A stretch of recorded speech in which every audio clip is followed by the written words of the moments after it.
Assalamualaikum warahmatullahi wabarakatuh. Perkenalkan, nama saya Fiska Amira Zahra, NIM 14014204049. Di sini, saya akan membahas mengenai analisis tahapan praktikum dan teknik penyusunan laporan praktikum. Sebelum kita mengetahui tahapan praktikum dan teknik penyusunan laporan praktikum, sebaiknya kita mengetahui apa itu arti dari praktikum. Apa itu praktikum? Praktikum merupakan suatu kegiatan yang penting untuk dilakukan, terlebih lagi dalam proses pembelajaran yang membutuhkan pembuktian yang merupakan kegiatan ilmiah. Diyakini oleh banyak pakar pendidikan IPA bahwa tidak ada cara terbaik agar siswa belajar pendekatan ilmiah kecuali menjadikan mereka saintis. Pentingnya kegiatan praktikum. Terdapat 4 alasan yang dikemukakan oleh para pakar pendidikan IPA mengenai pentingnya kegiatan praktikum. Yang pertama, praktikum membangkitkan motivasi belajar siswa. Yang kedua, praktikum mengembangkan keterampilan-keterampilan dasar melaksanakan eksperimen. Yang ketiga, praktikum menjadi wahana belajar pendekatan ilmiah. Yang keempat, praktikum menunjang pemahaman materi pembelajaran. Tujuan pelaksanaan praktikum. Menurut Zainuddin, 1996, melatih keterampilan-keterampilan yang dibutuhkan siswa. Yang kedua, memberi kesempatan untuk menerapkan dan integrasi pengetahuan dan keterampilan secara nyata dalam praktek. Yang ketiga, membuktikan sesuatu secara ilmiah. Yang keempat, menghargai ilmu dan keterampilan yang dimiliki. Kelebihan dan kekurangan dalam praktikum. Kelebihan praktikum. Yang pertama, dapat membuat siswa lebih percaya atas kebenaran atau berdasarkan percobaan yang dilakukan sendiri daripada menerima penjelasan dari guru atau dari buku. Yang kedua, dapat mengembangkan sikap untuk mengadakan studi eksplorasi tentang sains dan teknologi. Yang ketiga, dapat menumbuhkan sikap-sikap ilmiah seperti jujur, terbuka, kritis, dan bertoleransi. Yang keempat, siswa belajar dengan mengalami atau suatu proses atau kejadian. 5. Memperkaya pengalaman siswa yang bersifat objektif dan realistis. 6. Mengembangkan sikap berpikir ilmiah. Yang ketujuh, hasil belajar akan bertahan lama dan terjadi proses internalisasi. Kekurangan praktikum. Yang pertama, memerlukan berbagai fasilitas peralatan dan bahan yang tidak selalu mudah diperoleh dan murah.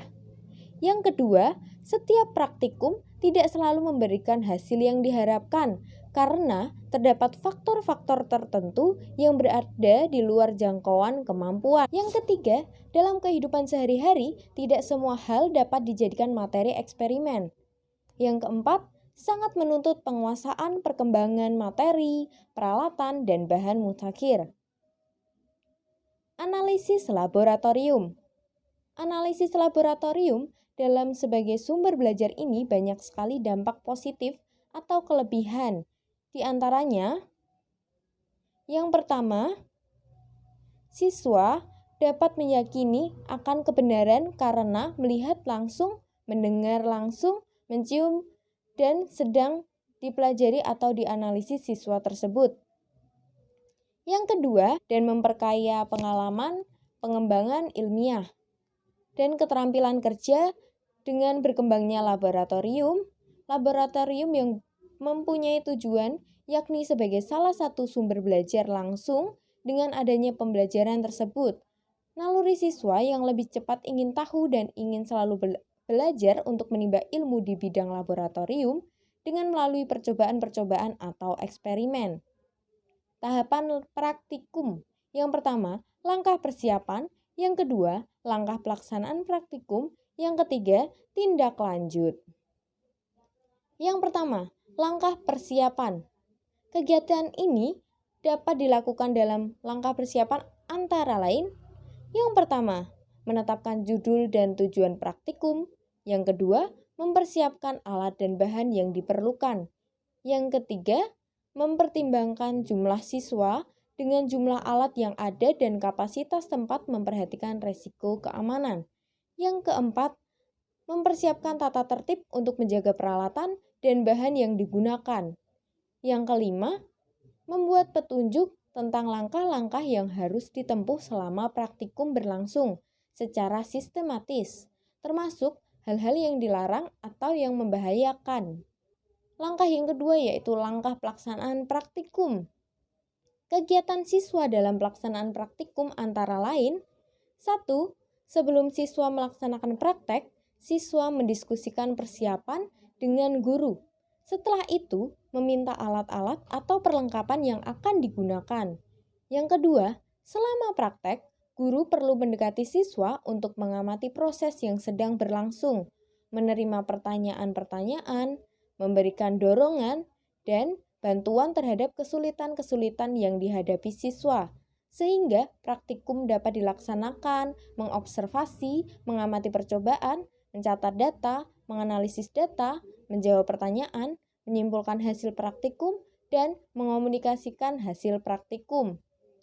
Yang ketiga, selama praktikum, guru hendaknya memperhatikan situasi secara keseluruhan untuk mengontrol praktikum, mengumpulkan proses praktikum yang sedang dilakukan oleh siswa, baik secara menyeluruh maupun kelompok.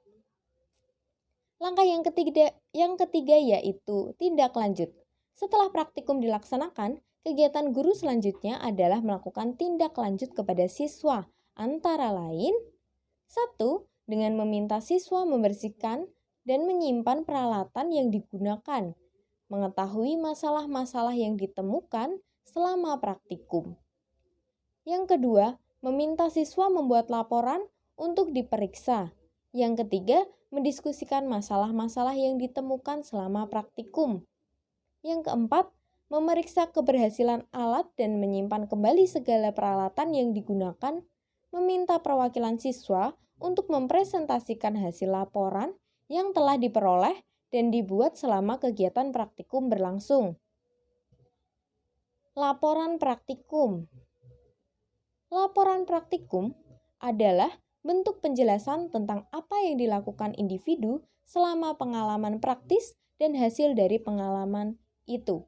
Laporan ini sejatinya digunakan untuk menjelaskan dan menganalisis prosedur percobaan yang dilakukan dan teknik analisis data yang didapatkan. Format penulisan laporan praktikum. Yang pertama, judul, berisi tentang judul percobaan yang akan kita lakukan. Yang kedua, hari dan tanggal, berisi mengenai kapan percobaan atau penelitian yang akan dilaksanakan. Yang ketiga, tujuan, berisi mengenai tujuan yang akan dicapai dari percobaan atau penelitian yang akan dilaksanakan. Yang keempat, landasan teori, berisi mengenai hal-hal yang melandasi percobaan tersebut. Yang kelima, alat dan bahan. Alat berisikan alat-alat yang digunakan dalam percobaan. Ingat, alat ya, bukan bahan. Bedanya alat dan bahan adalah alat itu bisa dipakai berulang, sedangkan bahan hanya sekali pemakaian. Bahan berisikan bahan-bahan yang dipakai dalam percobaan. Yang keenam, prosedur kerja. Cara kerja ini berupa prosedur langkah demi langkah di laboratorium. Pastikan juga untuk menuliskan tindakan pencegahan yang harus diambil ketika melakukan percobaan. Prosedur atau cara kerja percobaan harus ditulis dalam bentuk paragraf, bukan dalam daftar. Bagian ini harus ditulis sebagai penjelasan tertulis akan apa yang Anda lakukan, bukan serangkaian petunjuk percobaan. Yang ketujuh, hasil pengamatan, berisikan hasil-hasil yang didapat dan diamati selama praktikum. Pada bagian ini, kalian hanya perlu menuliskan data-datanya saja ya, belum sampai ke tahap penjabarannya atau pembahasannya. Data-datanya dimasukkan ke dalam tabel yang kalian buat sendiri. Yang kedelapan, pembahasan. Bab pembahasan dalam laporan praktikum adalah inti dari laporan itu sendiri. Isinya adalah kegiatan dari hasil analisis atau eksperimen yang dilakukan, baik di dalam ruangan maupun di luar ruangan. Dilakukan analisis data sehingga menghasilkan kesimpulan sementara atau hipotesis. Yang kesembilan, penutup dan kesimpulan. Penutup yang menyajikan kesimpulan dan saran kritik Isi di dalam penutup adalah rangkuman dan hasil analisis terhadap kegiatan praktikum, juga dari interpretasi analisis data yang mana berupa implikasi atau kesimpulan berdasar data dan dapat juga berupa inferensi atau kesimpulan berdasar referensi. Yang ke-10, daftar pustaka. Setelah berhasil membuat bagian utuh dari laporan, maka seterusnya adalah kewajiban praktikan untuk mencantumkan sumber dan referensi yang dikutip di setiap pernyataan pada bagian daftar pustaka. Yang ke-11, lampiran. Lampiran menjadi bagian terakhir dari laporan praktikum yang berisi pelengkap data yang berbeda atau bukti lain yang memberikan pemahaman yang lebih baik dari materi tertulis. Lampiran itu berupa gambar, diagram, grafik, berita, bukti, kuesioner, dan dokumentasi dari setiap kegiatan praktikum. Sekian presentasi dari saya, kurang lebihnya mohon maaf. Wassalamualaikum warahmatullahi wabarakatuh.